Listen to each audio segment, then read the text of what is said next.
कृष्णा। आप सभी भक्तों पर श्री कृष्ण भगवान और राधा रानी की कृपा सदा सर्वदा बनी रहे। भक्तों, आज सुनिए बैसाख महात्म्य की आज की कथा। ब्रह्मा जी ने कहा, यमराज, तुमने क्या आश्चर्य देखा है? क्यों तुम्हें खेद हो रहा है? भगवान गोविंद को एक बार भी प्रणाम कर लिया जाए तो वह 100 अश्वमेध यागों के अवभृत स्नान के समान होता है। यज्ञ करने वाला तो पुनः इस संसार में जन्म लेता है, परंतु भगवान को किया हुआ प्रणाम पूर्ण जन्म का हेतु नहीं बनता, मुक्ति की प्राप्ति करा देता है। जिसकी जिह्वा के अग्र भाग पर हरि ये 2 अक्षर विद्यमान हैं, उसको कुरुक्षेत्र तीर्थ के सेवन अथवा सरस्वती नदी के जल में स्नान करने से क्या लेना है?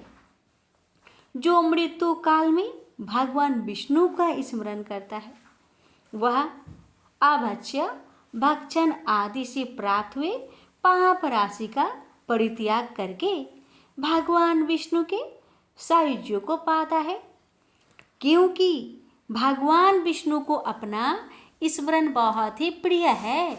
यमराज, इसी प्रकार बैसाख नामक मास भी भगवान श्री विष्णु को प्रिय है, जिसके धर्म को श्रवण करने मात्र से मनुष्य सब पापों से मुक्त हो जाता है। उसके अनुष्ठान में तत्पर रहने वाला मनुष्य यदि मुक्ति को प्राप्त हो तो उसके लिए क्या कहना है। बैसाख मास में भगवान पुरुषोत्तम के नाम और यश का गान किया जाता है, जिससे भगवान बहुत प्रसन्न होते हैं। पुरुषोत्तम श्री हरि संपूर्ण जगत के स्वामी और हमारे जनक है। यह राजा कीर्तिमान बैसाख मास में उन्हीं भगवान का प्रिय धर्मों का अनुष्ठान करता है, जिससे प्रसन्नचित होकर भगवान विष्णु सदा उसकी सहायता में स्थित रहते हैं। भगवान वासुदेव के भक्तों का कभी अमंगल नहीं होता। उन्हें जन्म, मृत्यु, जरा और व्याधि का भय भी नहीं प्राप्त होता। कार्य में नियुक्त किया हुआ पुरुष यदि अपनी पूरी शक्ति लगाकर स्वामी के कार्य साधन की चेष्टा करता है तो उतने से ही वह कृतार्थ हो जाता है। यदि शक्ति के बाहर का कार्य उपस्थित हो जाए तो स्वामी को उसकी सूचना दे दे। उतना कर देने से वह उरीन हो जाता है और सुख का भागी होता है। जिसने उस प्रयोजन को स्वामी से निवेदित कर दिया है, उसके ऊपर ना तो कोई ऋण है और ना पातक ही लगता है। अपने कर्तव्य पालन के लिए पूरा यत्न कर लेने पर प्राणी का कोई अपराध नहीं रहता। यह कार्य तुम्हारे लिए असंभव है, अतः इसके विषय में तुम्हें शोक नहीं करना चाहिए। ब्रह्मा जी के ऐसा कहने पर यमराज ने दीन वचनों में कहा, हे तात, मैंने आपके चरणों की सेवा से सब कुछ पा लिया। तब ब्रह्मा जी ने पुनः समझाते हुए कहा, धर्मराज, राजा कीर्तिमान विष्णु धर्म के पालन में तत्पर है। चलो हम लोग भगवान विष्णु के समीप चले और उन्हें सब बात बताकर पीछे उनके कथा अनुसार कार्य किया जाएगा। वे ही इस जगत के कर्ता, धर्म के रक्षक और नियामक है। इस प्रकार यमराज को अवशासन देकर ब्रह्मा जी उनके साथ क्षीर सागर के तट पर गए। वहां उन्होंने सच्चिदानंद स्वरूप गुणातीत परमेश्वर विष्णु जी का स्तवन किया। ब्रह्मा जी की स्तुति से संतुष्ट होकर भगवान विष्णु वहां प्रकट हुए। यमराज और ब्रह्मा जी ने तुरंत ही उनके चरणों में मस्तक झुकाया। तब भगवान महाविष्णु ने मेघ के समान गंभीर वाणी में उन दोनों से कहा, तुम लोग यहाँ क्यों आए हो? ब्रह्मा जी ने कहा, हे प्रभु, आपके श्रेष्ठ भक्त राजा कीर्तिमान के शासन काल में सब मनुष्य वैशाख धर्म के पालन में संलग्न हो आपके अविनाशी पद को प्राप्त हो रहे हैं। इससे यह पूरी सूनी हो गई है।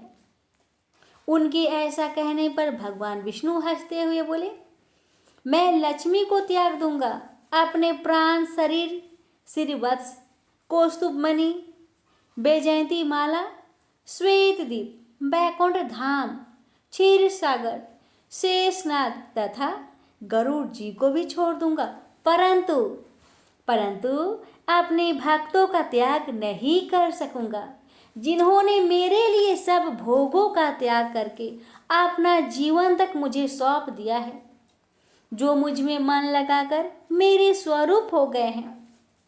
उन महाभाग भक्तों को मैं कैसे त्याग सकता हूँ? राजा कीर्तिमान की इस पृथ्वी पर मैंने 10,000 वर्षों की आयु दी है, उसमें से 8,000 वर्ष तो बीत गए हैं। शेष आयु और बीत जाने पर उसे मेरा सायुज्य प्राप्त होगा। उसके बाद पृथ्वी पर बेन नामक दुष्ट आत्मा राजा होगा, जो संपूर्ण वेदोक्त महाधर्मों का लोप कर देगा। उस समय वैशाख मास के धर्म भी छिन्न भिन्न हो जाएंगे। बेन अपने ही पाप से भस्म हो जाएगा। तत्पश्चात मैं पृथु होकर पुनः सब धर्मों का प्रचार करूंगा। उस समय लोगों में वैशाख मास के धर्मों का भी प्रसिद्ध करूंगा। सहस्त्रों मनुष्यों में कोई एक ऐसा होता है जो मुझ में अपने मन प्राण अर्पित करके अपना सर्वस्व मुझे समर्पित कर दे और मेरा भक्त हो जाए। जो ऐसा होता है वही मेरे धर्मों का प्रचार करता है। इस वैशाख मास में भी मैं वैशाख धर्म में तत्पर रहने वाले महात्मा पुरुषों तथा राजा के द्वारा समयानुसार तुम्हारे लिए भाग दिलाऊंगा। लोक में जो कोई भी वैशाख मास का व्रत करेंगे वे तुम्हें भाग देने वाले होंगे। उनके वैशाख मास में बताए हुए धर्म के पालन में तुम कभी विघ्न न उपस्थित करना। यमराज को इस प्रकार अवशासन देकर भगवान विष्णु वही अंतर ध्यान हो गए। ब्रह्मा जी भी अपने सेवकों के साथ सत्यलोक को चले गए। उनके बाद यमराज भी अपनी पुरी को पधारे। वैशाख मास की पूर्णिमा को पहले धर्मराज के उद्देश्य से जल से भरा हुआ घड़ा, दही और अन्न देना चाहिए।